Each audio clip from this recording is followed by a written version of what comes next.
저에게는 이제 19개월 된 딸이 있습니다. 첫째는 보통 아빠를 닮는다고 하는데 딸이 태어나기 전에 제가 가지고 있던 기도 제목이 하나님 제발 눈 많은 저를 안 닮게 해주세요. 네, 이런 기도를 했었습니다. 애석하게도 저를 닮았습니다. 네, 뭐 저를 닮았는데도 귀엽고 그렇죠. 그런데 사실 자녀가 부모를 닮는다는 것, 그것은 지극히 당연한 일입니다. 오히려 닮지 않으면 더 큰 문제가 있는 것입니다. 외적인 모습뿐만 아니라 성격, 성향, 행동들, 가르쳐주지 않은 것들까지 자녀는 부모를 닮아갑니다. 오늘 사도 요한은 요한일서를 통하여서 세 가지의 주제를 계속해서 반복하고 있습니다. 바로 신앙과 사랑과 윤리라는 주제입니다.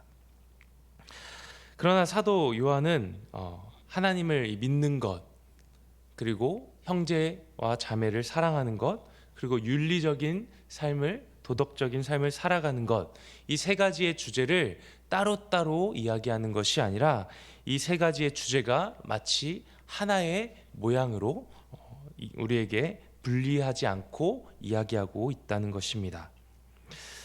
만약 자녀의 성품과 행동은 부모를 닮았는데 자녀의 외모가 전혀 다른 사람을 닮았다면 어떨까요? 혹은 외모는 너무나도 부모를 닮았는데 그의 행동과 성품과 성향이 너무나도 부모를 닮지 않았다면 어떤 모습일까요? 물론 우리는 사람이라 완전하지 않기 때문에 우리의 인간적인 모습 그대로를 자녀가 닮는 것을 원하지 않죠. 그러나 자녀는 부모를 닮기 마련입니다.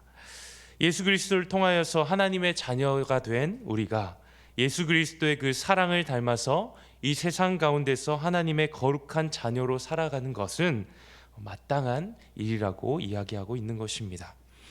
오늘 본문 1절 말씀을 보면 이렇게 시작하는데요. 보라라고 시작합니다. 여기서 보라라고 하는 말은 단순히 사람들의 시선을 얻기 위해서 여보시오라고 하는 것이 아니라 그런 의미 없는 이야기가 아니라 실제적인 보다의 뜻을 가진 단어입니다. 실제적으로 보라는 것입니다. 그렇다면 무엇을 보라고 이야기하고 있나요?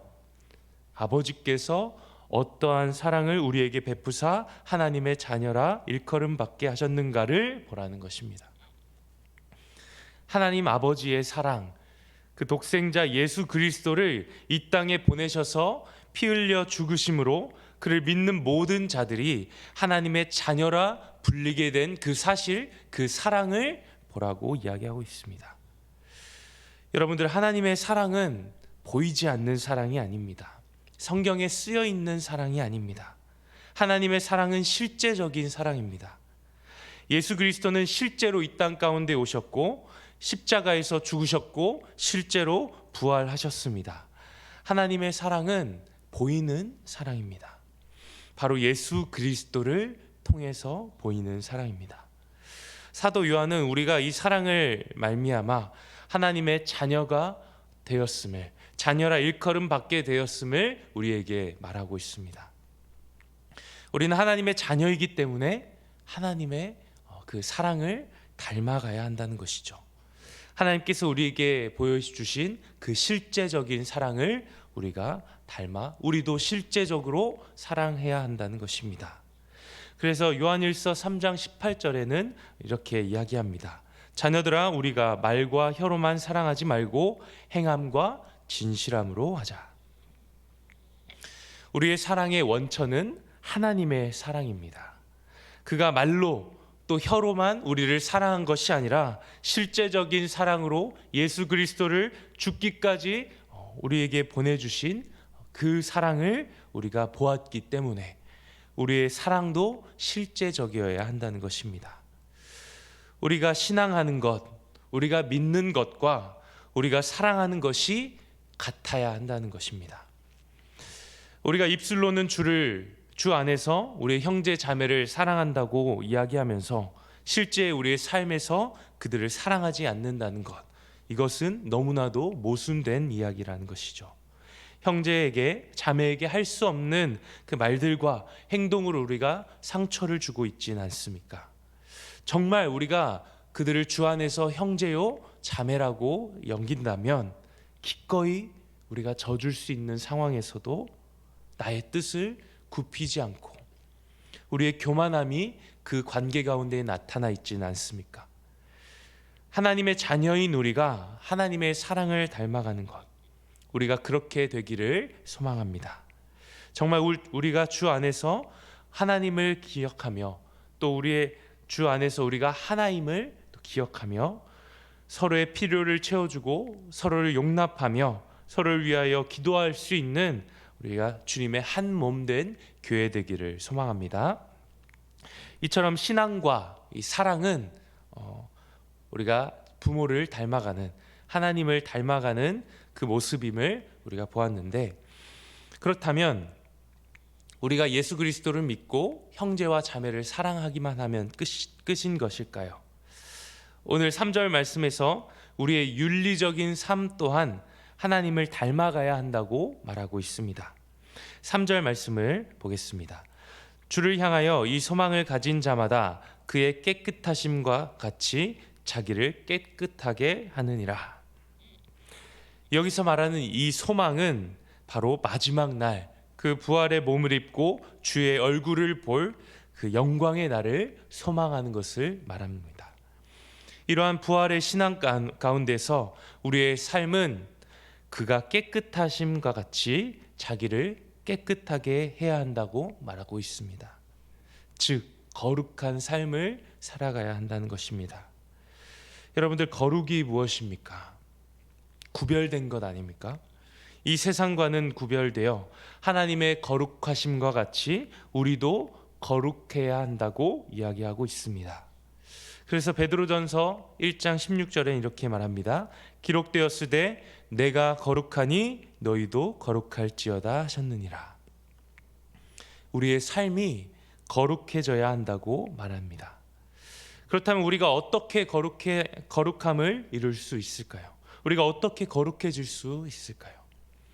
우리는 무언가를 해야지만 어떤 행동을 통해서 우리가 거룩해진다고 생각합니다. 기도를 더 많이 하고 성경을 더 많이 읽고 봉사를 더 많이 하고 헌금을 더 많이 하면 우리가 거룩해질 수 있다라고 생각합니다.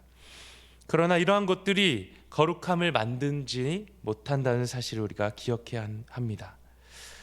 그렇다면 우리가 어떤 모습으로 또 거룩해질 수 있을까요? 우리나라 속담에 서당께 3년이면 풍어를 읊는다는 속담이 있죠. 개가 실제로 풍어를 읽지는 못하지만 그만큼 서당에서 사는 것, 그것이 중요하다는 것입니다. 우리는 조금도 스스로 거룩해질 수 없는 존재입니다. 거룩하신 하나님 안에서 살아가는 것, 그리고 그것으로 인하여서 우리가 거룩해질 수 있다는 것입니다. 자녀가 부모를 닮아가듯 우리의 거룩함은 하나님의 거룩함을 닮아가는 것입니다. 여러분들, 빈 병 가운데에서 공기를 빼낼 수 있는 방법이 무엇인지 아십니까?